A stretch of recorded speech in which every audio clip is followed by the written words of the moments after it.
আসসালামু আলাইকুম। স্বাগতম আজকের বিনোদন সংবাদে। আসন্ন ঈদ আল ফিতর উপলক্ষে মুক্তি পাওয়া সিনেমাগুলোর মধ্যে আলোচনার কেন্দ্রবিন্দুতে রয়েছে prince once upon a time in Dhaka. Dhallywood superstar Shakib Khan অভিনীত এই সিনেমাটি দর্শক উপস্থিতির দিক থেকে এগিয়ে থাকলেও আয়ের হিসেবে কিছুটা পিছিয়ে রয়েছে।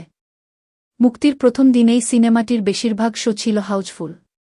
মোট ৩১টি শোর মধ্যে ২৬টি ছিল পুরোপুরি হাউসফুল এবং একটি শো প্রায় পূর্ণ ছিল। দিন শেষে সিনেমাটির আয় দাঁড়ায় প্রায় ১৬,১৯,০০০ টাকা। তবে সংশ্লিষ্টরা মনে করছেন, দেশের জনপ্রিয় মাল্টিপ্লেক্স স্টার সাইনেপ্লেক্সে সিনেমাটি প্রদর্শিত না হওয়ায় আয়ের দিক থেকে প্রভাব পড়েছে। ৯০ দশকের আন্ডারওয়ার্ল্ড চরিত্র কালা জাহাঙ্গীরের ছায়ায় নির্মিত এই সিনেমাটি পরিচালনা করেছেন আবু হায়াত মাহমুদ। এখানে কালা জাহাঙ্গীর চরিত্রে অভিনয় করে শাকিব খান নিজেকে এক নতুন রূপে উপস্থাপন করেছেন। সিনেমাটিতে তার বিপরীতে অভিনয় করেছেন তাসনিয়া ফারিন।